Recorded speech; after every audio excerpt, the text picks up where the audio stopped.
आज चर्चा का विषय थोड़ा हमने बदला है क्योंकि आज 50वीं पुण्यतिथि है भिखारी ठाकुर जी की।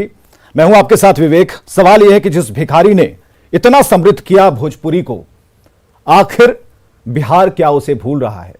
सवाल 100% का है कि रचनाओं के अमीर भिखारी ठाकुर जो संदेश देने की कोशिश कर रहे थे, सामाजिक ताने बाने को समझकर उसे बूझकर लोगों को जगाने का प्रयास कर रहे थे, आखिर भिखारी ठाकुर के उन संदेशों, उन मानकों को बिहार पहचानने से भी क्यों कतरा रहा है? यह वही समाज था जिसे दिखाने की कोशिश किसी जमाने में भिखारी ठाकुर ने की थी। तो क्या हम भूलते जा रहे हैं? सिर्फ पुण्यतिथि और जयंती के दिन भिखारी ठाकुर याद किए जाएंगे और आज हम जब उन्हें रचनाओं के अमीर के तौर पर सामने रख रहे हैं, भोजपुरी के शेक्सपियर कहे जाते हैं, तो फिर आज भूलने की क्यों नौबत आ गई? सबसे पहले आपको दिखाते हैं एक छोटा सा लेकिन एक बड़ा जीवंत परिचय भिखारी ठाकुर का, और जरा समझिए भिखारी ठाकुर के बारे में जानिए। 18 दिसंबर 1887 को भिखारी ठाकुर जी का जन्म हुआ। छपरा जिले के गांव कुतुबपुर में नाई परिवार में उन्होंने जन्म लिया। भोजपुरी भाषा के शेक्सपियर के तौर पर उन्हें एक बड़ी पहचान मिली। अनगढ़ हीरा भी कुछ लोगों ने कहा, यह नाम भी काफी फेमस था, प्रचलित था। अंग्रेजों ने भिखारी ठाकुर को राय बहादुर की उपाधि दी तब जब ये मंचन करते थे अंग्रेजों के खिलाफ। तब भी भोजपुरी क्षेत्र में नाच के पर्याय रहे हैं भिखारी ठाकुर। 20वीं शताब्दी के महान लोक नाटककारों में इनकी गिनती है। सन 1917 में खुद की एक नाच मंडली की इन्होंने स्थापना की थी। विदेशिया, बेटी बेचवा, नेटुआ प्रमुख रचनाओं में से एक है। इसके अलावा कई ऐसी रचनाएं हैं।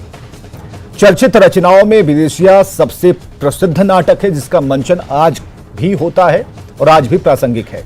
सामाजिक कुरीतियों पर कला के माध्यम से एक सटीक और सीधा प्रहार इन्होंने किया। 1930 से 1970 के दौरान दूसरे प्रदेशों में भी कला का मंचन किया, जैसे असम और बंगाल, यहां तक कि नेपाल तक गए। और भिखारी के गीतों में जीवन सार क्या है, एक एक लाइन इनकी जीवन से है, वो पढ़िए कि कैसे इनकी मति बदलती है और खुद के ऊपर इन्होंने ये रचना रच डाली। और देखिए, मन में विद्या का भाव नहीं आता है, गाय चराने में मन लगता है। इसके बाद इनके घर में गाय चर रही हैं और डेली ही एक रूटीन के तौर पर ये सामने है। तो किस तरीके से अपने 33 साल के जीवन परिचय को इन्होंने इस गीत के माध्यम से, इन छंदों के माध्यम से सामने रखने की कोशिश की, जो आम समझ के बिल्कुल करीब है, बिल्कुल समीप है। और यहां तक कि लोग इसे जानते पहचानते हैं क्योंकि उनकी आत्मगाथा भी है। भिखारी के गीतों में सिर्फ जीवन का सार नहीं, बल्कि उस जिंदगी के बारे में सबकी एक अलग अलग पहचान है। और जो आप दोहे देख रहे हैं, जो छंद देख रहे हैं, उसमें किस तरीके से ये मेदिनीपुर के जिला जाते हैं, वहां रामलीला देखते हैं। देखिए, एक एक लाइन आप पढ़ सकते हैं और किस तरह घर पर आकर उन बातों को आत्मसात किया, कैसे इनकी शैली को प्रमुखता से लोगों ने पसंद करना शुरू किया। अपने जैसा कुछ दिख रहा था, सिनेमा से बड़ा नहीं लेकिन सिनेमा के समानांतर सब कुछ चल रहा था। नाटक के माध्यम से इन सभी लीलाओं को ये दिखा रहे थे। प्रसिद्ध नाटकों का जिक्र हम कर रहे हैं। विदेशिया भिखारी ठाकुर का सबसे प्रसिद्ध नाटक, और नाटक के माध्यम से विस्थापन पर इन्होंने गंभीर चोट की, उस दर्द को समझाने की कोशिश की। घर में अकेली औरत का दर्द बताने की कोशिश की कि विरह में वो क्या सोचती है, क्या बताने की कोशिश करती है।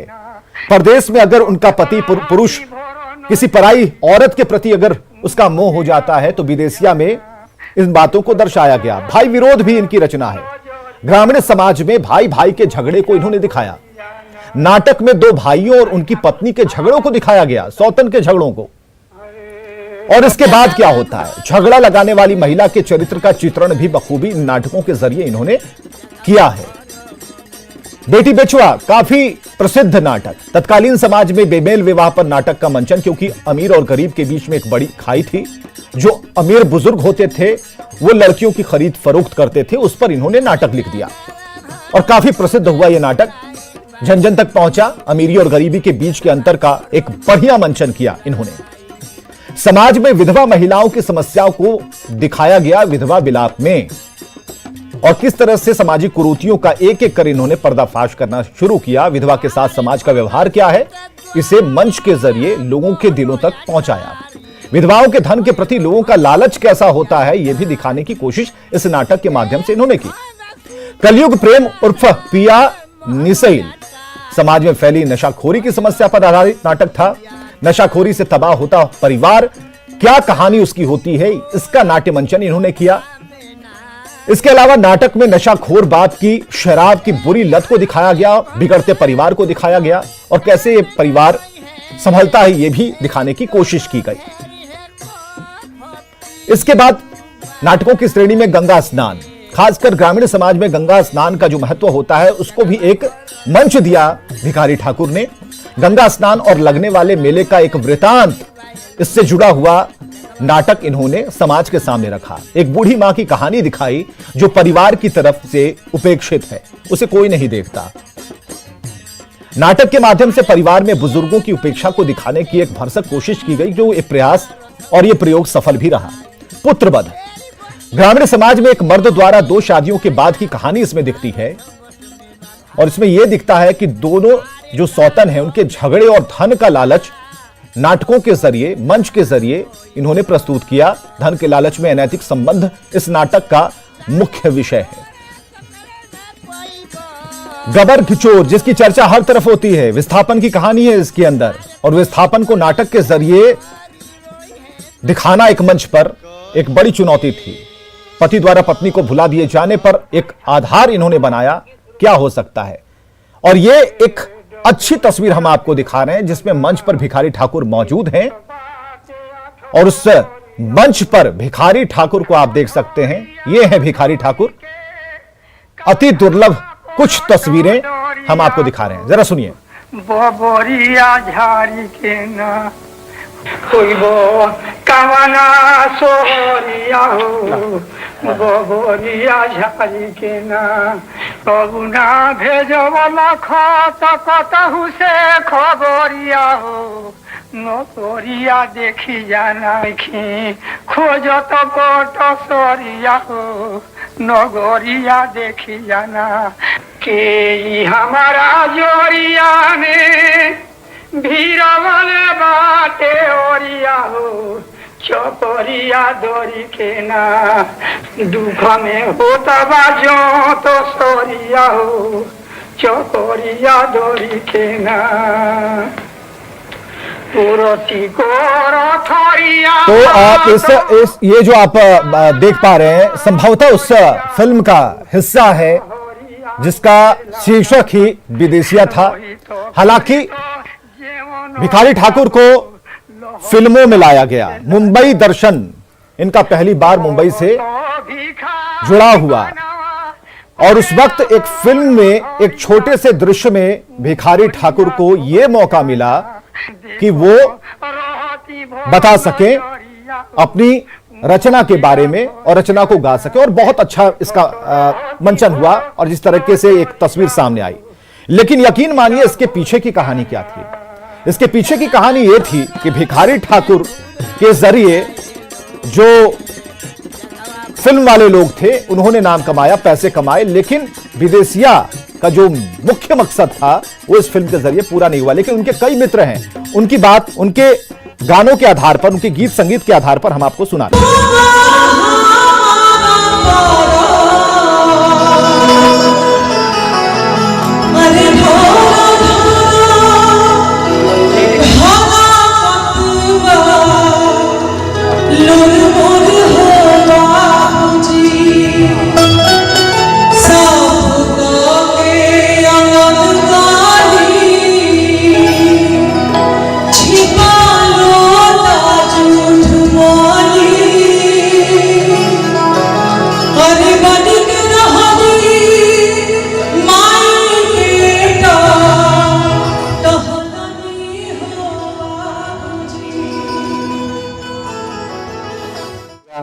बिना ड्राइविंग लाइसेंस से चलेगा, बिना राजनीति से राइडिंग और बिना रजिस्ट्रेशन के कई गाड़ियां हैं इधर चल रहे हैं। अगर हम वेरी कंजर्वेटिव एस्टिमेट ऑल्सो, हमको लगता है कि 5-10% लोगों का रजिस्ट्रेशन ही नहीं हुआ है। ये चल रहा है गाड़ियां, आप जहां 10 मिनट के लिए खड़े हो जाओ और जितना आप गाड़ी रोको उसमें ज्यादा। अभी तो मेरा एक्सपीरियंस, अभी ग्राउंड से आया हूँ, देखा है कि सारे आवाज सुन रहे हो तो ऑलमोस्ट ये सवाल आपसे था। 5 आउट ऑफ 10 जिसमें रजिस्ट्रेशन नहीं है, या तो टेम्पर किया हुआ है नंबर को, या तो हेलमेट नहीं पहन रहे हैं। मतलब ये तो when we are on the road, अपना सेफ्टी के लिए भी और दूसरों का सेफ्टी के लिए, मुझे लगता है वीरेंद्र जी की आवाज पहुंचने में थोड़ी सी दिक्कत हो रही है, उसको दूर करें। उसके पहले मैं डॉक्टर तैयब हुसैन आपसे सवाल पूछ लेता हूं। एक्ट बनाया है, उसका पालन करना है। सबसे पहले तो हम एनफोर्स करने के लिए आज भी चलेगा, आगे 2-3 दिन आखिर क्या वजह रही तरीके से मोबाइल चलते रहेगा। और अगर शायद और ये ऐसा बता दूं, या बंगाल में जन्मे होते, should wear mask, maintain social distance. Best way to stop this corona is, I think, to break the chain. अब पुलिस देख लिया, मास्क उतार लिया, और पुलिस नहीं है तब मास्क नीचे कर लिया, इससे तो कोरोना कोविड को कभी चेन को ब्रेक नहीं कर पाएगा, बिल्कुल भी नहीं होगा। ये हमने एज ए रेस्पॉन्सिबल सिटीजन कहीं ना कहीं हम सबको अपने जिम्मेदार को निभाना पड़ेगा। This is what I have to say. आम और खास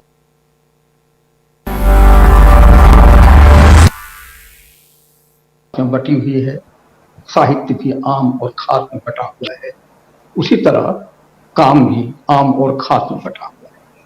अब भिखारी ठाकुर का जहां तक सवाल है, भिखारी ठाकुर खास के प्रतिनिधि तो नहीं थे, वो आम के प्रतिनिधि है। और पूरी दुनिया में आज आम लोग एक तरह से उपेक्षित थे, तो स्वाभाविक है कि जब आम लोग उपेक्षित से हैं, तब भिखारी ठाकुर जो आम लोगों के लिए काम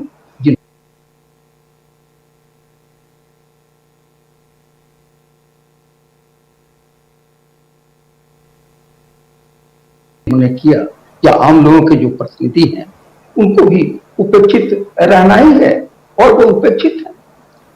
तो ये सबसे बड़ा कारण ये है। अब देखा जाए कि भिखारी ठाकुर जब काम करने चले, तो उस समय सबसे बड़ी समस्या, जैसा कि आपने पहले ही कहा,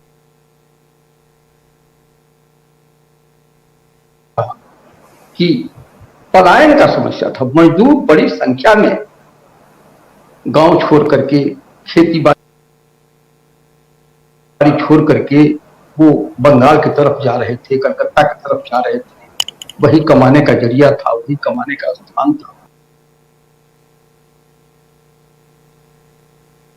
और ये शौक से नहीं जा रहे थे, बल्कि वो इसलिए जा रहे थे कि गांव में काम करने से उनका पेट नहीं भरता था। गांव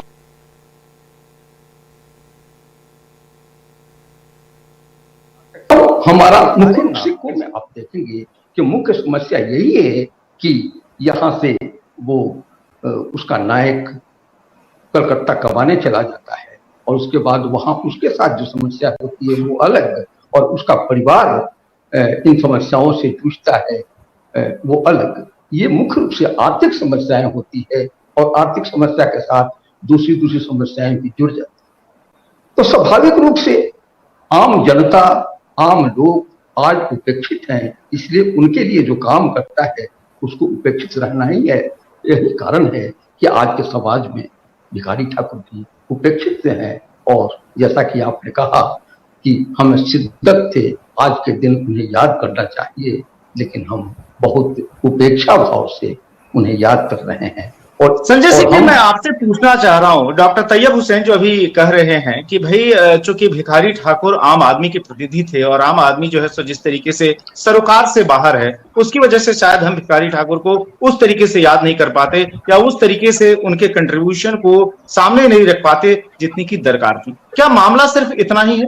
या फिर ये जो है हमारे अपने जो भोजपुरिया समाज का रिफ्लेक्शन है, जिसमें कि एक समय इतने बड़े बड़े नायक, भिखारी ठाकुर सबसे बड़े नाम, लेकिन अगर उनके आगे पीछे देखें तो बटोहिया से लेकर और उसके बाद जो है सो विदेशिया होते हुए जो है और तमाम जो प्रक्रिया रही है वो भोजपुरी साहित्य को, भोजपुरी नाटक को, भोजपुरी गानों को एक बड़े प्लेटफॉर्म पर लेकर जाती है, जिसमें कि न सिर्फ स्वतंत्रता संघर्ष की आहट है, जिसमें कि जो सामाजिक क्रांति की आहट है, जिसमें कि नारी की पीड़ा है। तो क्या यह जो है, यह उपेक्षा जो है ऐसे लोगों की, ऐसे बड़े स्तंभों की, क्या यही सिर्फ आम बनाम खास है, या फिर हमारे जो व्यापक जो हमारा भोजपुरी समाज है, या जो हमारा अपना सरकारी तंत्र है, या फिर जो राजनीति है, वह शायद साहित्य से जो उसकी परस्पर दूरी है, वही तो कहीं नहीं इसके पीछे कारण है कि आज हम भिखारी ठाकुर को रस्मी तरीके से याद करके निकल जाते हैं। जी, इस बैठे हुए सभी लोगों को नमस्कार। डॉक्टर तैयब सर हैं, वीरेंद्र नारायण यादव हैं, ये दोनों आदरणीय हैं और इनका काम इतना बड़ा है। डॉक्टर तैयब हुसैन सर शायद वो पहले अध्येता हैं जिन्होंने उन पर बड़ा काम किया था और शायद भिखारी ठाकुर के एक आइकॉन के रूप में अगर आज स्थापित हुए हैं तो उसमें बहुत बड़ी भूमिका डॉक्टर तैयब सर की है। वीरेंद्र नारायण यादव की भूमिका को क्या ही कहें। अगर आज भिखारी ठाकुर रचनावली हमारे सामने है, एक पुस्तक में उनकी सभी रचनाओं को संकलित करके सबके पास परोसा जा रहा है, तो उसके पीछे सबसे बड़ी भूमिका वीरेंद्र नारायण यादव सर की है। इन्हीं के प्रयास है, जब वो बिहार राष्ट्र भाषा परिषद के अध्यक्ष थे, वो किताब आई और वो किताब आज जन जन तक पहुंच रही है। आम और खास पर मैं आता हूं। देखिए, भिखारी ठाकुर ऐसे नायक रहे हैं जो आम और खास के दायरे में नहीं बांधे जा सकते। वो किसी खास वर्ग के नायक नहीं रहे हैं। मैं एक बात आपसे प्रश्न कर रहा हूं और ये पूरे पैनल में जो लोग बैठे हुए हैं कि एक खास समाज का हीरो किन माध्यमों से जाना जाता है। समाज चलता है, बच्चे होते हैं, बड़े होते हैं और लोग होते हैं, लेकिन हमारे आइकन को बताने के जो प्रक्रियाएं हैं वो क्या है। जब बच्चा छोटा होता है तो उसका समाजीकरण परिवार में होता है। परिवार में उसके माता पिता होते हैं, उनकी जो स्कूलिंग हुई है, उनकी जो परवरिश हुई है या उनकी शिक्षा दीक्षा हुई है, उस पूरे प्रक्रिया में आप देखिए कहीं भिखारी ठाकुर नहीं है। तो जब वही भिखारी ठाकुर के बारे में नहीं जानते तो अपनी भावी पीढ़ी को क्या बताएंगे भिखारी ठाकुर के बारे में। यहां प्रश्न दूसरा है। प्रश्न ये है कि जब हम अपने बच्चों को शिक्षा दे रहे हैं तो क्या उनके टेक्स्ट में हमारे ये नायक हैं। अगर हम बात करें देश के अलग अलग संस्कृतियों की, आप नॉर्थ ईस्ट में जाइए, देश के दूसरी भाषा और संस्कृतियों के पास जाइए, तो आप देखेंगे कि वहां स्थानीय स्तर पर सिर्फ कथा कहानियों मिथकों में नहीं बल्कि विधिवत टेक्स्ट हैं, स्कूली पढ़ाई होती है, अपने नायकों के बारे में बताया जाता है, उनके कंट्रीब्यूशन को दिखाया जाता है। लेकिन इतने बड़े पैमाने का नायक उसी स्तर पर उपेक्षित हो जाता है। और पढ़ाई होती किस लिए है? पढ़ाई होती इसलिए है कि बच्चा बहुत अच्छा मार्क्स लाए, खूब लिखे, उसके पास अपने टेक्स्ट के अलावा इस बात की फुर्सत नहीं होती कि बाहर जाकर अपने नायकों के बारे में भी जानकारी जुटा ले। ये अलग बात है कि हिंदी साहित्य का कोई विद्यार्थी या दूसरी भाषाओं से जुड़ा हुआ साहित्य का कोई विद्यार्थी संदर्भ ग्रंथों के सिलसिले में किसी स्थानीय नायक के बारे में जानकारी करे, या फिर जब हिंदी साहित्य से पीजी करने के बाद उसे पीएचडी करना हो तो फिर अपने लोकल नायकों की तलाश करे और उसमें वो भिखारी ठाकुर को जाने। ये एक बहुत बड़ा इशू है और इस चीज को देखना होगा। वीरेंद्र नारायण जी, आपसे अब मेरा सवाल है, चूंकि जो है सबसे मजबूत दस्तावेजीकरण का काम आपने किया भिखारी ठाकुर के बारे में, जब आप खुद बिहार राष्ट्र भाषा परिषद के अध्यक्ष थे, आप एमएलसी भी हैं, जेडीयू से भी जुड़े हुए हैं। आखिर समस्या कहां रह गई जब मान लीजिए संचार माध्यम जो से इतने प्रमुख नहीं थे, सोशल मीडिया का जमाना नहीं आया था, उस समय भिखारी ठाकुर जो है क्या असम, क्या बंगाल, क्या बिहार, क्या उत्तर प्रदेश और जो बड़े बड़े हमारे राजनीतिक क्षेत्र के आइकॉन रहे, चाहे बाबू डॉक्टर राजेंद्र प्रसाद रहे हों या जो है सो बाबू जगजीवन राम रहे हों, ये सब लोग तमाम जो सो भिखारी ठाकुर को अपने साथ लेकर घूमते थे। भिखारी ठाकुर की आवाज, भिखारी ठाकुर की रचनाएं, भिखारी ठाकुर का गायन, ये सभी का सभी जो है सो उस समय में जो सो मुझे लगता है कि अगर हम सुपर हिट कार्यक्रमों की कल्पना करें या जो सो किसी के दिल पर छा जाने की बात करें, अगर आज की तारीख में सोशल मीडिया का जमाना होता तो शायद एक साथ 10-10 लाख लोग उनको व्यू कर रहे होते उनके शो को, क्योंकि उस जमाने में भी लोग 25 पैसे का टिकट लेकर उनका शो देखने के लिए जाते थे। तो जो आदमी एक सामाजिक व्यवस्था में एकदम निचले पायदान से चलकर आता है, भयानक गरीबी के दौर से गुजरता है और फिर जो है सो उस ऊंचाई तक पहुंचता है जहां पर उसके संदेश को हर लोग जो सो बहुत आसानी से समझ लेते हैं और वो समय से बहुत आगे का होता है, आप स्त्री विमर्श आज जो फैशनेबल है, वह जो है विमेन एम्पावरमेंट की बात जो है सो 1920, 30, 40 के दशक में करता है। तो इतना बड़ा नायक जो है, और वो भी तब जबकि बिहार सामाजिक क्रांति की एक तरह से लेबोरेटरी रही, खासतौर पे 60-70 के दशक से, तो फिर वहां पर लगातार इस तरह के आंदोलन चलते रहे जिसमें कि इस तरह के आइकॉन्स हम ढूंढते रहे।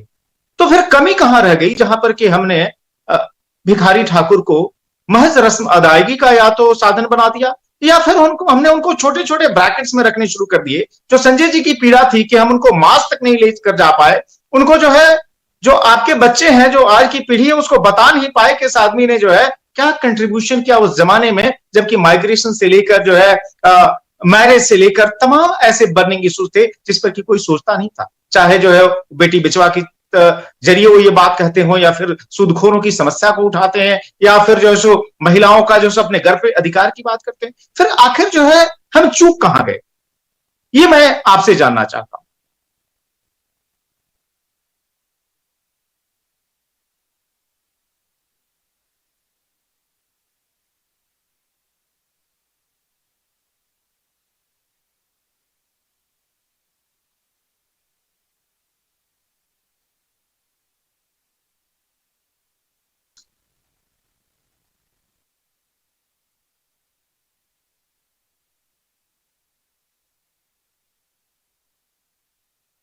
प्रेम जी, आपकी आवाज शायद नहीं आ पा रही है। अगर म्यूट बटन आपने दबा के रखा हो तो उसको आप हटा दें। कोई तकनीकी व्यवधान आ रहा है बार बार। आप अनम्यूट हैं लेकिन आपकी आवाज जो है आ नहीं रही है। उसको ठीक करते हैं, तब तक मैं जो है एक बार मुन्ना तिवारी पे चला जाता हूं। मुन्ना तिवारी, आप सबसे लेटेस्ट जो है, मुन्ना पांडे माफ करें, सबसे लेटेस्ट रिसर्च आपका है भिखारी ठाकुर पर, भिखारी ठाकुर के लोक सरोकार पर। सवाल यह है कि जो उन्होंने जिन समस्याओं की तरफ इशारा किया वो समय से काफी आगे की समस्याएं थी, इतनी दीर्घदृष्टि थी, बहुत पढ़े लिखे नहीं थे। आज जो है यही बात किसी ने जो दिल्ली में उस समय कही होती तो उसको कितना बड़ा आइकॉन माना गया होता। फिर जो है क्या हुआ कि भोजपुरी जो सो फुहड़ता का प्रतीक बन गई आज के दौर में, और जो भोजपुरी में जिन लोगों ने अपनी रचनाएं की, जो भोजपुरी वर्ल्ड को जो है अपनी रचनाओं से, अपने गीत संगीत से उन्होंने हिलाया एक बड़े सामाजिक संदेश के जरिए, वह जो है सो फिर सिर्फ गाने से आगे वो उठ नहीं पाए। आज जो है अगर चंदन तिवारी जैसे लोग अगर उनके गाने ना गाएं तो शायद लोग भिखारी ठाकुर को भूल ही जाए, क्योंकि कहीं कोई दस्तावेजीकरण तो है नहीं। जी धन्यवाद sir. Tayyab Hussain sir, Birendra sir और संजय भैया, सबको प्रणाम, चंदन को प्रणाम। आपने सवाल बहुत बेहतर पूछा है। मैं इसको अपनी पीढ़ी के हिसाब से जब देखना शुरू करता हूँ तो हम एक बड़ी अजीब जल्दबाज किस्म के संस्कृति का शिकार हो गए हैं, जिसमें हर चीज़ हमें जल्दी चाहिए। भिखारी ठाकुर का जो विदेशिया है, अगर उसकी सिर्फ पूरी यात्रा को हम देखेंगे तो वो एक सतत रिफॉर्म और जो इवॉल्व होते गया और जो बाद में विदेशिया हमारे सामने निकल के आया वह कुछ और विदेशिया था जिसके सामाजिक सरोकार काफी गहरे थे। तो कोई भी अच्छी रचना या अच्छा प्रदर्शन लगातार इवॉल्व होता है, एक पूरी प्रक्रिया में चलता है। अभी जो बात है, अभी की अगर मैं बात करूं, भिखारी ठाकुर को जो चीजें माध्यमों के बहुत बड़े जंजालों के समय वो नहीं थे, लेकिन थिएटर अपने आप में एक जनवादी प्रक्रिया है, तो उससे आप देखेंगे जनता के बीच खड़े होकर अपने सवाल दे रहे थे, खासतौर पे फ्यूडल सिस्टम में उन्हीं के तख्ती पे खड़े होकर। आज का जो नौजवान है उसको फुर्सत नहीं है अपने रूट्स की तरफ देखने का। ये मैं आरोप इसलिए लगा रहा हूँ कि हम जब मैं भोजपुरी पे काम कर रहा था, भिखारी ठाकुर पे काम कर रहा था, तो मुझे कहा गया कि नचनिया बने के बगा कि भिखारी ठाकुर पर काम कर दो। असल बात यह है कि उनके लिए जो आइकॉन उन्होंने जो अब चुन रखे हैं वो अलग अलग खांचे में हैं। और to be very frank, Bhojpuri का समाज इतना अभी बटा हुआ है, खासतौर पे जब फूहड़ता की बात आपने की, तो आप किसी फूहड़ चीज पे या अश्लील होते गानों पे या उसकी रवायत पे बात करते हैं चीजों की, तो वो जातिवादी खांचे में बढ़ जाता है कि अमुक बिरादरी का है तो मुझे विरोध नहीं करना है, अमुक बिरादरी का है तो करना है। भिखारी ठाकुर के समय ये कंडीशन थी कि नहीं मुझे नहीं पता, लेकिन एक पूरा तबका था जो पलायन हो रहा था, पेट की लड़ाई लड़ रहा था। पहले जीवन जीने की समस्या थी, भिखारी ठाकुर भी वैसे ही गए कलकत्ता, और जब वो घूम के आते हैं बंगाल और समुद्री तटीय इलाके जो पूरा पुरी के तरफ का, तो जब लौट के आते हैं तब उन्हें लगता है कि मेरे यहाँ एक सांस्कृतिक शून्यता है। तो वो जो हमारा नायक है भोजपुरी जातीय संस्कृति का सबसे बड़ा नायक भिखारी ठाकुर, उसका पहला सवाल ही था भोजपुरी की संस्कृति के बीच का जो हमारे गैप है, जो लोक परंपराएं थी, लोक प्रदर्शनकारी कलाएं थी, वो हमें यूनाइटेड फॉर्म में नहीं दिख रहा था। उन्होंने सबको यूनाइट किया और उसके बाद उन्होंने उसको एस्टैब्लिश किया बाकायदा अपने नाच के मार्फत। तो उनके पास एक विजन था, वो चाहे सोशल अपलिफ्टमेंट का हो, चाहे उसको एक तरीके का नैरेटिव सेट कर रहे थे कैसे समाज के भीतर की विसंगतियों को मैं दिखा सकूं। लेकिन अभी क्या है, हम वो जो जिसको तैयब सर कह रहे थे वो हाई कॉन्टेक्स्ट कल्चर और लो कॉन्टेक्स्ट कल्चर की डिबेट में, तो असल बात उससे कहीं गहरी हो गई है कि हमें सिर्फ जल्दबाजी और पूंजीवादी व्यवस्था ने ना एक ही भाषा सिखाई है, लाभ की भाषा, व्यूज की भाषा। अब चंदन तिवारी गाएंगे तो उनको 10,000 लोग देखेंगे, वो इसलिए देखेंगे कि लगेगा कि चलो ये वो लोग होंगे जो प्यूरिफाइड होंगे, परिष्कृत होंगे। लेकिन एट द सेम टाइम कोई ऐसी चीज आ जाएगी जिसको हम पब्लिक प्लेस में तो सुनते हैं, परिवार के भीतर नहीं सुन पाएंगे, वो चीजें ज्यादा चल रही हैं। तो हम दरअसल एक तरीके की ऐसी भेड़चाल का हिस्सा हैं जहां पे हमें अपने सांस्कृतिक जड़ों और मूल्यों की परवाह नहीं है। मेरा पक्ष सिर्फ इतना ही है इस पे, यही हमारे समय की सच्चाई है, इसको माने या ना माने, क्योंकि हमारे संस्कृति के सवाल भी खांचों में बटे हुए हैं। ये पांडे जी, एक बार फिर से मैं प्रोफेसर वीरेंद्र नारायण यादव के पास जाने की कोशिश कर रहा हूँ।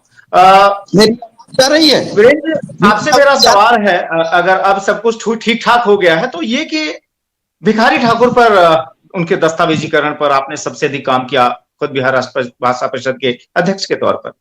भिखारी ठाकुर के जो मैसेज थे उनके तमाम नाटकों में, गानों में, वो बहुत बड़े थे, समय से काफी पहले के थे। आज जबकि बिहार खासतौर पर पिछले 5 दशक से लगातार वो सामाजिक क्रांति वाले आंदोलन वहां चलते रहे हैं, तमाम जो है सो लीडरशिप इस तरह की उभर के आई जो कि पिछड़ों, दलित, इन सब की बात करने वाली थी। लेकिन जो इतना बड़ा आइकॉन था, जबकि उस तरह का कम्युनिकेशन नहीं था, बहुत सारे साधन नहीं थे, तब भी जो बुनियादी जो सुविधा थी उसमें जो है सो उसने अपने नाच, उसने अपने गायन से जो सो जो अलग जगाई सामाजिक क्रांति की, जो कि तमाम सामाजिक कुरीतियों पर, और वो भी जो भारतीय संस्कृति के अपने आइकॉन है। जाहिर है वो कोई राम रहीम से दूर रहते हुए नहीं, उन्हीं राम का इस्तेमाल करते हुए, चूंकि जो है सो भिखारी ठाकुर के गानों में जो सो धर्म है, काफी धार्मिक उसका महत्व भी है, 70% तो ऐसे ही कंटेंट है।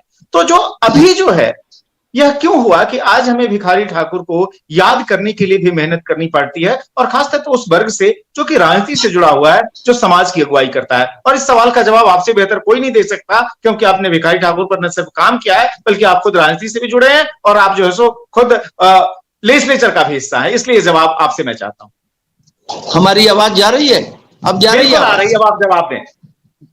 आदरणीय ब्रजेश जी और आपके साथ तमाम तैयब हुसैन पीड़ित जी, संजय जी, चंदन जी, पांडे जी जो जुड़े हैं, सबको मैं प्रणाम करता हूं। आपको मैं बताऊं कि जब मैं बिहार राष्ट्र भाषा परिषद का निदेशक हुआ 2003 में,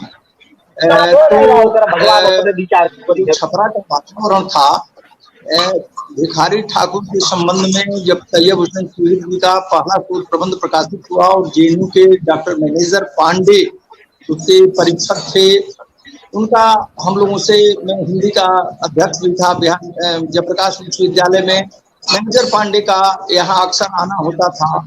और एक डॉक्टर प्रभुनाथ सिंह थे, उनको मैं नहीं भुला सकता। इन दोनों व्यक्तियों ने, और यहाँ के पूर्व मंत्री उदित राय थे, मेरे मित्र लाल बाबू यादव थे, यहाँ हम लोगों ने इन तमाम लोगों ने मिलकर ये योजना बनाई कि भिखारी ठाकुर, जिनके संबंध में उनके समय के 3 बड़े विद्वान, महापंडित राहुल शंकर ने उन्हें अनगढ़ हीरा कहा, राजेंद्र कॉलेज के प्राचार्य प्रोफेसर मनोरंजन एवं हिंदू विश्वविद्यालय के समय अंग्रेजी के प्रोफेसर, अपने समय के बहुत बड़े विद्वान थे अंग्रेजी और हिंदी साहित्य के। उन्होंने भी काव्यात्मक और वैचारिक चिंतन को स्वीकारा और उनके जो संप्रेषण की क्षमता थी उसको स्वीकारा। तो केवल राहुल और मनोरंजन बाबू ने छपरा में रहने के प्रथम शिक्षा सचिव जगदीश चंद्र माथुर ने भी आज का जो कुंवर सिंह पार्क कहा जाता है वहां पर उनके नृत्य को उनको बुला के उनका नृत्य करवाया। भिखारी ठाकुर को उस समय ये तीनों कोई सामान्य व्यक्ति नहीं थे, इन लोगों ने उनके महत्व को स्वीकार किया। और जहां तक प्रचार प्रसार का प्रश्न है तो बनारस से लेकर कलकत्ता तक उनके नाच की धूम मची हुई थी। और उनका जब नाच होता था, तमाशा होता था, तो आम जनता वहां जुटती थी और किंग ऑफ साइलेंस रहता। तो उनके संप्रेषणीयता थी जो काव्य का बहुत बड़ा गुण होता है, और पाठक तक पहुंचने की जो क्षमता थी वो तो भिखारी ठाकुर ने कूट कूट कर भरी। इसके साथ भिखारी ठाकुर का हम मंडली के साथ छपरा के प्रवेश द्वार पर उनकी मूर्ति बनाई, जहां आज हम लोगों ने माल्यार्पण किया। और वहीं पर उनके मंडली रामचंद्र माझी जिनको पद्मश्री मिली है, उनका भी स्वागत आज हम लोगों ने किया। बड़े जमाई को लेने कार्यक्रम हुआ जिसमें समझते हैं कि छपरा का हर महत्वपूर्ण व्यक्ति था।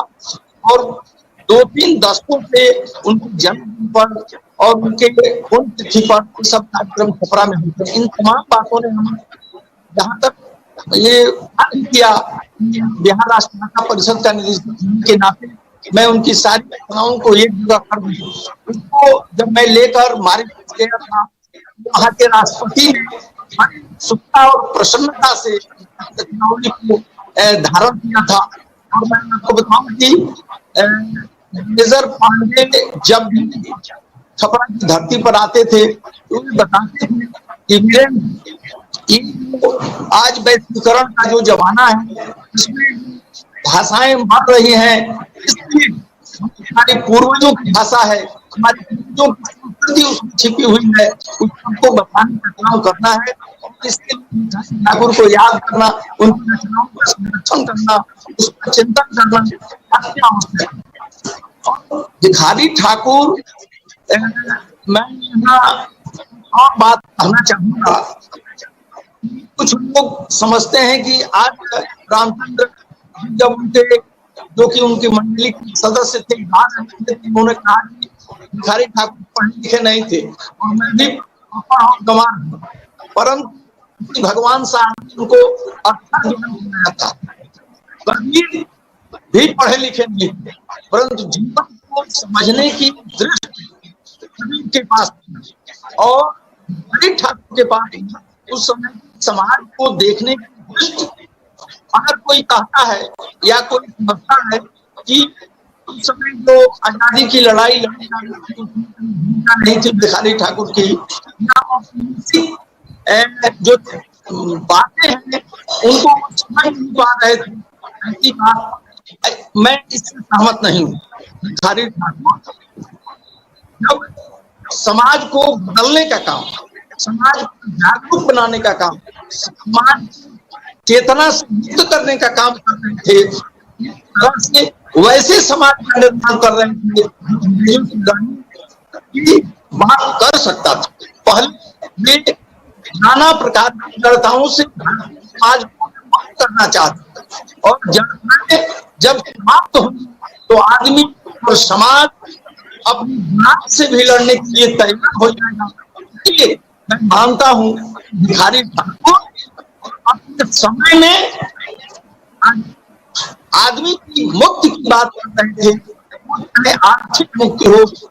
इसीलिए आज स्त्री तो दलित राजेंद्र यादव साहित्य की मुख्य प्रोफेसर वीरेंद्र नारायण यादव जी, आपने स्त्री विमर्श की बात की। चंदन तिवारी हमारे साथ इस पैनल में एकमात्र जो है सो महिला प्रतिनिधि है, और महिलाओं को लेकर, खासतौर पे महिला सशक्तिकरण को लेकर, जब वो 20 और 30 का दशक था, जब ये सब चीजें इतनी फैशनेबल नहीं थी, यहाँ तक कि इंटरनेशनल अंतर्राष्ट्रीय स्तर पर जो देश की बात छोड़िए विदेशों में भी जब बहुत ज्यादा ये सब चीजें फैशनेबल नहीं थी, तब उन्होंने जो सो बात करी थी स्त्री के अपने हक की, उसके गर्भ पे अधिकार की, तमाम चीजों की। भिखारी ठाकुर की जो शैली थी उसके जरिए जैसे उनकी बात जो है आम आदमी के दिल में आसानी से घुस जाती थी, छू जाती थी। चंदन तिवारी आप हमारे बीच मौजूद हैं, और सबसे जो प्रमुख तरीका होता है किसी भी संदेश को पहुंचाने का, मेलोडी से बड़ा कोई तरीका होता नहीं है, और मुझे लगता है कि शायद भिखारी ठाकुर इसलिए सफल भी रहे क्योंकि बहुत मेलोडियस ढंग से वो पहुंचा सकते थे आम आदमी के दिल तक अपनी बात को, अपने गाने के जरिए, अपने नाच के जरिए। अगर आपको मैं कहूं कि अगर भिखारी ठाकुर की फिलॉसफी को समझना हो, भारतीय संस्कृति और खासतौर पे जो भोजपुरी अंचल की संस्कृति के लोकवाहक के तौर पर, या फिर जो सामाजिक सुधारों के पूर्वाग्रह के तौर पर, तो ऐसे दो कौन सी उनकी कृतियां हैं जिनको कि आप सहज ढंग से अगर आप जो गाकर अगर समझाएं तो लोग जो है उस भिखारी ठाकुर के बारे में बहुत आसानी से समझ सकते हैं, जो कि अपने समय का सबसे बड़ा नायक रहा, जिसने की जो है अपनी सामान्य पृष्ठभूमि से ऊपर उठकर पूरे समाज को झकझोर दिया, और जिसकी चर्चा करने के लिए आज हम एक तरह से कह सकते हैं यहाँ पर खास तौर पर इकट्ठा हुए। जबकि ये बात अलग है कि जो शायद जो समाज और राजनीति से ताल्लुक रखने वाले बाकी लोग जो हैं उसमें अपना बड़ा सरोकार नहीं देखते, उनको ब्रैकेटाइज करने की अलग ढंग से कोशिश करते हैं। आपके पास चंदन तिवारी ये सवाल आपसे है कि किस तरीके से किन गानों के जरिए आप भिखारी ठाकुर को रिप्रेजेंट करना चाहेंगे, और खासतौर पर उन लोगों के सामने जो कि भिखारी ठाकुर की लीगेसी को बहुत नहीं जानते, जो आज का युवा है, जो आज की पीढ़ी है। ब्रिजेश कुमार जी, आपको नमस्कार। विजेंद्र सर हैं, प्रणाम। तैयब सर हैं, प्रणाम। मुन्ना भैया प्रणाम। संजय भैया प्रणाम। सभी को प्रणाम है। और आज इस 50वीं पुण्यतिथि पर हम भिखारी ठाकुर जी को याद कर रहे हैं। और मैं ज्यादा कुछ कहूंगी नहीं, इसलिए क्योंकि ये अपमान है मेरा, इसलिए क्योंकि इतने बड़े बड़े गुणीजन हैं और उन पे बोलने के लिए मैं अपने गाने के माध्यम से, चूंकि आषाढ़ का महीना जो है वो शुरू हो गया है और आषाढ़ पर उनका एक बड़ा ही 12 मासा प्यारा है, तो आइए मैं उसे गुनगुना कर सुनाती हूँ। आषाढ़ मास लागेला अधिक आस, आवेला आषाढ़ मास लागेला अधिक आस, बरखा में पिया घरे रही तन बटोहिया, बरखा में पिया घरे रही तन बटोहिया, पियाई तन दुनिया में, पियाई तन दुनिया में, राखी लिह तन दुनिया में, आखरी लायधिका सवनवा बटोहिया,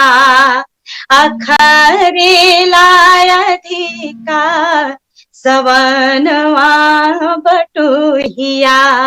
भिखारी ठाकुर की एक खास बात ये थी कि उन्होंने जितने भी गीत लिखे स्त्रियों पर लिखे, लेकिन स्त्रियों के मन की बात की, उन्होंने कभी तन की बात नहीं की। इतनी खूबसूरती से उन्होंने गीत लिखा। उनका एक और गीत है, चूंकि अभी सावन का महीना भी आने वाला है, तो कजरी एक मैं इसे गाई हूँ, कंपोज की हूँ, क्योंकि मैं उनके नाटक के अलावा जो गीत हैं उन्हें खुद कंपोज करके लोगों तक पहुंचाने का काम की हूँ और लोगों को बहुत अच्छा भी लगता है। तो आइए वो मैं जो कजरी है वो गुनगुनाती हूँ, क्योंकि सावन का महीना आ रहा है अगले महीने, तो एक 2-4 लाइनें उसकी गुनगुनाती हूँ मैं। बिल्कुल बिल्कुल बिल्कुल, लोगों को पसंद आएगा। और खासतौर पर जो मैं बार बार कह रहा हूँ कि जो युवा पीढ़ी है वो समझे भी सही उस मर्म को, उस मैसेज को जो भिखारी ठाकुर ने 100 साल पहले देने की कोशिश की। जरूर। सखिया सावन बहुत सुहावन, नामन भावन ऐलन मोर, सखिया सावन बहुत सुहावन, नामन भावन ऐलन मोर। इसमें एक पत्नी का विरह है कि सावन का महीना आने वाला है और उसके प्रियतम जो है वो आ नहीं रहे हैं, तो वो एक विरह है इस कजरी। जी डॉक्टर तैयब हुसैन, एक बार फिर से मैं आपकी तरफ मुखातिब होना चाहता हूं, चूंकि सबसे पहला ऑर्गेनाइज्ड काम जो है भिखारी ठाकुर पर आपने किया, क्या वजह है कि जो भोजपुरी की जो अपनी लोक संस्कृति रही है और जिसके तमाम बड़े नाम है, अगर हम उस पूरे पीरियड को देखें, भिखारी ठाकुर के ही समकालीन या ठीक ऊपर जो है आप देखें उस पीरियड में महेंद्र मिश्र आते हैं। उसके पहले अगर हम देखें जो कई सारे नाम है और खासतौर पे भारतीय जो स्वतंत्रता संग्राम है, इंडिपेंडेंस का जो स्ट्रगल है, उसमें जो है कई सारे गाने और खासतौर पे जो एक जिस गाने का जिक्र बार बार होता है और खासतौर पर जिसने कि कहा यह भी जाता है कि शायद वह जो है सो भारतीय चेतना को जगाने वाला शायद सबसे प्रमुख गाना था, बटोहिया, जिसकी बात हम करते हैं रघुवीर नारायण की। वहां से जो ये परंपरा शुरू होती है और ये भिखारी ठाकुर होते हुए आगे बढ़ती है। आखिर हम चूक कहाँ गए, जहां पर भोजपुरी अंचल की जो पहचान है या भोजपुरी साहित्य की पहचान जो है वह जो है 20वीं सदी तक आते आते जो है और उसके बाद से अगर आप कहें जो है 20वीं सदी के आखिर और 21वीं सदी के प्रारंभ, चूंकि अभी हम लोग 21वीं सदी में आ चुके हैं, कि वह फूटरता का प्रतीक बन गई। हुआ क्या, जो सामाजिक चेतना, सामाजिक क्रांति का जो जरिया होता था, जिसके जरिए जो सो भारतीय संस्कृति के मूल भाव और खासतौर पे भोजपुरी अंचल के मूल भाव उभर कर आते थे, उसके संघर्ष उभर कर आते थे, उसके एस्पिरेशन उभर कर आते थे, नारियों की आवाज आती थी, वह जो सब कहां विलुप्त हो गई कि जो है अभी जैसे कि चंदन तिवारी कह रही थी कि वह जो है कभी स्त्री के जो है शारीरिक सौंदर्य की नहीं आंतरिक सौंदर्य की बात करते थे। यह फुहरता कहां से हमारे भोजपुरी का प्रतिनिधित्व करने लगी और जिसमें कि सारे वो छला टाइप के गाने जो बजने लगे। आखिर हम क्या भिखारी ठाकुर को पीछे छोड़ देने की वजह से ये हुआ या फिर जैसे पूरा भोजपुरी अंचल ही अपने स्वभाव से ही बदल गया? देखिए, अभी हम लोग सुन रहे थे चंदन तिवारी जी को और उन्होंने ठीक ही जोर दिया कि भिखारी ठाकुर के यहाँ वो महिलाओं की प्राथमिकता है, प्रमुख रूप से वो आई हैं उनके नाटकों में महिलाएं, और उसके दर्द को उन्होंने समझने की कोशिश की है और लोगों को समझाने की कोशिश की। वो चाहे विदेशिया हो, चाहे वो बेटी पियो हो, चाहे वो गबर खिचोर हो, इत्यादि इत्यादि। देखिए, हम दोनों की अलग अलग सीमा थी, श्रोताओं की या दर्शकों की सीमा अलग थी, स्तर अलग था, और भिखारी ठाकुर की भी एक सीमा थी, उनका एक स्तर था। अब भिखारी ठाकुर के पूरे जीवन को अगर बहुत संक्षेप में हम सामने रखें तो आप जानते हैं कि वो जिस परिवार में पैदा हुए थे वो एक नाई का परिवार था और वही पेशा उनको अपनाना था, लेकिन आसपास के माहौल को उन्होंने इस ढंग से परखा था कि उनका मन अपने पेशे में लगता नहीं था ठीक से, और वो उस पेशे से जुड़ा होने के कारण उन्होंने बहुत नजदीक से कुछ कलात्मक चीजें देखी थी। जैसे उन्होंने वो रामायण वगैरह गाते हुए देखा होगा, उन्होंने होली में जो गीरा देखा होगा जिसमें वाद और संवाद होता है, उन्होंने आसपास में जो नौटंकी आती है उसको भी देखा होगा उन्होंने। और चूंकि वो नाई जाति के थे इससे मैं अनुमान लगाता हूँ कि उन्होंने औरतों का वो जो अपना नाटक होता है उस नाटक को भी उन्होंने देखा होगा। तो ये सारा कुछ लेकर के और वो यहाँ से बंगाल चले गए। बंगाल जाते हैं तो वहां वो रामलीला देखते हैं, फिर वो उड़ीसा चले जाते हैं पुरी, और पुरी में जाकर वो रासलीला देखते हैं, फिर बंगाल में बाउल का जो कला है उसको उन्होंने नजदीक से देखा। और सबके बाद वो बहुत पहले से वो रामायण गायन से और तुलसीदास के रामचरितमानस से बहुत एक हद तक ज्यादा प्रभावित हैं। हमारी बात सूत्रधार के लेखक से जब होती थी तो उन्होंने कहा मुझसे साफ साफ कि जब भी भिखारी ठाकुर आगे बढ़ना चाहते हैं तो उनके सामने खड़े हो जाते हैं तुलसीदास। और तुलसीदास वो ऐसे लेखक हैं, ऐसे कवि हैं कि तुलसीदास बहुत प्रगतिशील उनको नहीं कहा जा सकता। तुलसीदास एक सामंत वर्ग के लिए काम करते थे, भिखारी ठाकुर सामंत वर्ग से न आते थे न सामंत वर्ग के लिए वो काम करना चाहते थे, लेकिन उनको करना पड़ता है इसलिए कि बुरी तरह से प्रभावित है वो तुलसीदास। मैं कुछ उदाहरण देना चाहूंगा और आप देखिए कि बेटी वियोग में वो बेटी के सारे दुख गा जाते हैं, चूंकि बेमेल शादी हुई है, दादा की उम्र का उसका पति है, और वो जाती है और वहां से फिर लौट के मायके आती है और रो रो करके कहती है कि हमसे क्या चूक हुआ आपकी सेवा के लिए कि हमें इस तरह से हमसे हमारी शादी कर दी गई। और ये सब कुछ कहने के बाद भी अब चाहिए तो ये था कि भिखारी ठाकुर एक कदम आगे बढ़ करके इस शादी को खत्म कर देते, फिर कोई नौजवान आगे आता, वो उस लड़की को अपना लेता, प्रगतिशील बात ये होती। लेकिन ऐसा कुछ नहीं होता है, वही परंपरावादी बात होती है। वही बुढ़ा लाठी लेके आता है और फिर कहता है कि हमारी पत्नी है इसलिए मैं इसको ले जाऊंगा, और मवेशी की तरह हाँक करके वो पुनः ले जाता है और फिर वहां जाकर के उसको विधवा होना ही है और वो विधवा हो जाती है। और उसके बाद फिर भिखारी ठाकुर ये कहते हैं कि हम उत्तरार्ध लिख रहे हैं और विधवा विलाप लिख रहे हैं। तो देखा आपने कि एक सीमा तक भिखारी ठाकुर तो आगे बढ़े, औरतों की कहानी उन्होंने कही, लेकिन बहुत आगे नहीं बढ़ सके। हालांकि जब वो ये सब काम करने चल रहे थे तो 3 जगह से उन्होंने प्रेरणा ली।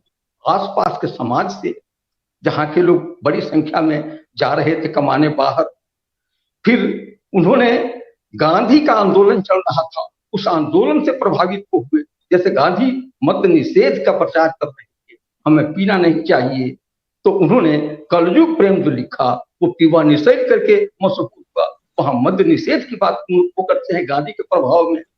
फिर गांधी कहते थे कि हमें आभूषण का बहिष्कार करना चाहिए, तो उन्होंने आभूषण प्रेम पर भी एक नाटक लिखा और पुत्रबद्ध, तो वो आभूषण प्रेम का नाटक है। फिर वो आप देखेंगे कि आगे वो बढ़ते हैं तो बंगाल जब जाते हैं तो बंगाल में जो आंदोलन चल रहा है, और खास करके उस आंदोलन में भी महिला प्रधान आंदोलन है, महिलाओं के सुधार की बात होती है। वहां होती है कि विधवाओं को विवाह करना चाहिए, वहां ये बात होती है कि विधवाओं को सती नहीं होना चाहिए, वहां ये बात होती है कि विधवाओं को बचपन में शादी नहीं होनी चाहिए, महिलाओं की शादी बचपन में नहीं होनी चाहिए, अगर वो विधवा हो जाती है तो पुनर्विवाह उसको कर लेना चाहिए। आप भिखारी ठाकुर के पास लौटिए, उनका नाटक फिर देखिए, आप देखेंगे कि बंगाल के प्रभाव में उन्होंने आखिरी नाटक दिया जिसको गबर घिचोर कहते हैं, और वहीं प्रगतिशीलता की बात होती है। पंचायत बैठती है और उस पंचायत में सारा तर्क वितर्क के बाद ये पंच फैसला करता है कि इस बेटे पर मां का अधिकार होना चाहिए, हालांकि वो नाजायज औलाद है। और फिर पंच ये भी फैसला करता है और ये नाटक ये भी बताता है कि ये नाजायज जो औलाद है ये उसकी मजबूरी है, जिसका पति बहुत दिनों तक विदेश चला जाए तो शारीरिक भूख भी एक भूख होती है और ये स्वाभाविक भूख है। और इस स्वाभाविक भूख के कारण अगर उसका विचलन हो जाता है तो उस ऐसे पुत्र को या ऐसे पुत्री को सामाजिक मान्यता मिलनी चाहिए, इस बात की मांग करते हैं। तो इस तरह से आपने सही पॉइंट की तरफ इशारा किया कि भिखारी ठाकुर ने अपने आसपास उस दौर में जो भी घटित हो रहा था उसको देखा और उसको जो है सो अपनी आवाज दी, अपने नाटकों के जरिए, अपने गीत के जरिए। संजय सिंह जी, मैं आपसे सवाल पूछना चाहता हूं और वो ये है कि भिखारी ठाकुर उस दौर में जहां पर कि देश आजाद नहीं था, उनके जीवन का बड़ा हिस्सा पिता उस काल में जबकि भारत स्वतंत्र नहीं था, 1971 में तो उनका देहांत हो गया और पूरे 50 साल बाद आज हम ये चर्चा कर रहे हैं उनके देहांत के बाद। अपने आसपास की चीजों से वो प्रभावित हुए, उसको उन्होंने स्वर दिया अलग अलग तरीके से। क्या वजह है कि आज भोजपुरी, जिसका क्या बड़ा सम्मेलन भी करवाते हैं, कुछ भोजपुरी में आज की समस्याओं की झलक नहीं दिखती, ज्यादा फुहड़ता ज्यादा दिखती है, जिसका कि उस समाज से कोई लेना देना नहीं है जिस समाज की भाषा का वो प्रतिनिधित्व करती है, वो गीत प्रतिनिधित्व करते हैं। आखिर ये मिसमैच क्यों हो गया महज 100 साल के अंदर? ब्रजेश जी, मैं एक उदाहरण देता हूं, और एक नहीं कई सारे उदाहरण हैं। वीरेंद्र नारायण यादव प्रोफेसर सर उसके साक्षी रहे हैं, चंदन साक्षी रही है, डॉक्टर M.K. पांडे रहे हैं साक्षी। प्रत्येक वर्ष जो आयोजन होता है पंजवार गांव में, सिवान जिले के दक्षिण में है, वहां हर साल 3 दिसंबर को डॉक्टर राजेंद्र प्रसाद की जयंती के अवसर पर एक बड़ा आयोजन होता है। दिन में साहित्यिक सत्र होता है, गोष्ठियां होती हैं, 2-3 सत्र चलते हैं, कविता पाठ होता है, भोजपुरी जगत के जाने माने साहित्यकारों का जमावड़ा होता है, और रात्रि में पूरा कार्यक्रम सांस्कृतिक होता है जिसमें मुख्य रूप से लोकगीत गायन होता है और कुछ लघु रचनाएं भी होती हैं, कुछ नाटक भी हुए हैं। आप यकीन नहीं करेंगे, उस आयोजन में हर साल 50 से 60 हजार लोग रात को एकत्रित होते हैं और उसमें 30 से 35 हजार महिलाएं होती हैं। आधी से अधिक उपस्थिति महिलाओं की होती है और ऐसा इसलिए होता है कि वो आयोजन अपने सरोकारों से जुड़ा हुआ है। आज भी लोग सुनना चाहते हैं, आज भी लोग देखना चाहते हैं। वहां चंदन जब गाती है तो इसके दर्द के साथ, इसकी छटपटाहट के साथ औरतों के आंसू बहने लगते हैं। वो दौड़ दौड़ के इसको इनाम देती हुई, क्या गा रही हो बेटी, एक विदाई का गीत गा दो, ये सुना दो। प्रोफेसर वीरेंद्र नारायण यादव जब किसी विषय पर बातचीत कर रहे होते हैं तो हजारों छात्राएं, जो स्कूली छात्राएं होती हैं, वो सुन के कॉपी और पेन पर नोट कर रही होती है कि सर क्या कर रहे हैं। तो ये आज भी परिवेश बनाने की बात है। एक पंजवार में जो शुरुआत हुई है और पिछले 10 सालों से वो सफर चल रहा है, वो अगर भोजपुरिया पट्टी के गांव में, हर इलाके में कुछ लोग खड़े हों और एक माहौल बनाए तो लोग आएंगे, लोग जुड़ेंगे। मैं अंततः फिर उसी बात पर आता हूं कि अगर हमारी पीढ़ी उस चीज के साथ अपने आप को जोड़ नहीं पा रही है तो ऐसा इसलिए कि हमने उनको ऐसा माहौल नहीं दिया। उस पीढ़ी का कोई दोष नहीं, वो जानना चाहते हैं अपने लोगों के बारे में, लेकिन हमने उनसे क्या अपेक्षाएं की, हमने उनको क्या बना दिया। हमने उनको बनाया कि तुम पहली कक्षा का टेक्स्ट लो और ABCD Z तक पढ़ जाओ, ये तुम्हारा होमवर्क है, इसको पूरा कर लो, जाके खेलो कूदो और अपने नायकों के बारे में जानो। उनके नायक कौन? तो सोशल मीडिया पर जितने भी दर्शक हैं इस पूरी चर्चा को देख सकते हैं। अभी भी ये जारी है, लाइव है और टीवी पर अभी भी खबरें जारी हैं।